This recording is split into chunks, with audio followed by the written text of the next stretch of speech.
Vlakové stanice sú každodenné miesta, ale sú tiež tichými hnacími silami toho, ako mestá rastú, ako sa ľudia pohybujú a sú udržateľné. V tomto videu sa pozrieme na menej známe a prekvapivé fakty o železničných staniciach. Prvé vlakové stanice neboli symbolom udržateľnosti. Boli súčasťou priemyselného motora, budovali sa rýchlo, často v robotníckych štvrtiach, ale to sa časom zmenilo. Prvé stanice boli navrhnuté tak, aby kontrolovali davy a triedu.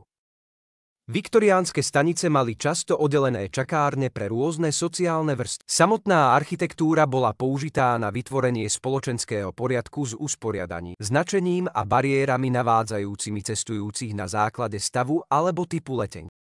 Niektoré stanice, ako napríklad londýnsky Paddington 1854, zahŕňali samostatné vchody a nástupištia pre bohatých. Prvé verejné železničné stanice sa objavili v 30. rokoch 19. storočia nielen ako dopravné uzly, ale aj ako pamätníky veku strojov. Architekti si požičali z klasických foriem stĺpy, kupoly, vznešenosť. Boli to projekty občianskej hrdosti, ale aj priemyselné monštrá, ktoré zadimujú mestský vzduch a vytvára mestské štvrte. V modernej dobe niektoré stanice recyklujú vlastnú odpadovú vodu. Berlín má podzemný systém recyklácie šedej vody, ktorý čistí vodu z umývadiel a toaliet na opätovné použitie pri splachovaní a čistení. Existuje však napätie medzi udržateľnosťou a sociálnou inklúziou.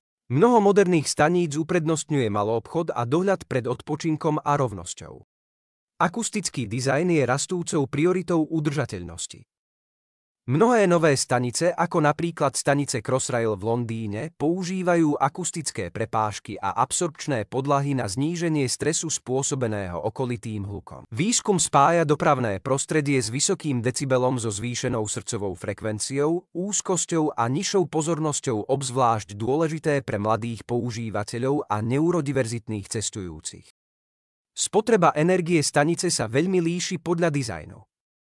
Staršie stanice s otvorenou konštrukciou strácajú v zime značné teplo a v lete sa prehrievajú, niektoré spotrebujú o 3 až 5 viac energie na cestujúceho ako novšie, pasívne navrhnuté. Príklady ako Wien Hauptbahnhof a Ligeguilemins boli prepracované tak, aby využívali pasívne vetranie a prirodzené osvetlenie, čím sa dlhodobo znížili prevádzkové náklady na energiu. Orientačné systémy na staniciach sú často budované pomocou behaviorálnej psychológie a štúdií sledovania očí. Horizontálne značenie na stenách alebo vo výške hlavy je pre neznámych cestujúcich oveľa efektívnejšie ako stropné tabule. Farebne odlíšené čiary, ako napríklad v Tokiu alebo Paríži, preukázateľne znižujú úzkosť u cudzincov alebo neurodivergentných používateľov. Hlavné stanice generujú viac príjmov z nájomného ako železnica.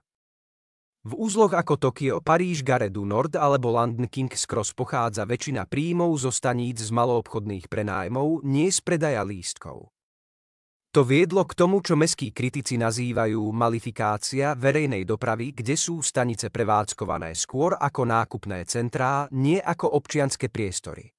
Najrušnejšia stanica v Európe nie je to, čo by ste čakali. Nie je to Londýn, Berlín alebo Madrid. Je to Paríž Gare du Nord, ktorý denne prepraví viac ako 700 000 cestujúcich. To je viac dennej pešej dopravy ako väčšina medzinárodných letísk, napriek tomu je často podfinancované a kritizované za starnúcu infraštruktúru. Železničné stanice sú kľúčovou súčasťou toho, ako sa mestá pohybujú, spájajú a vyvíjajú. Preskúmajte ekologickejšie modely a vzdelávacie zdroje na www.inokids.eu.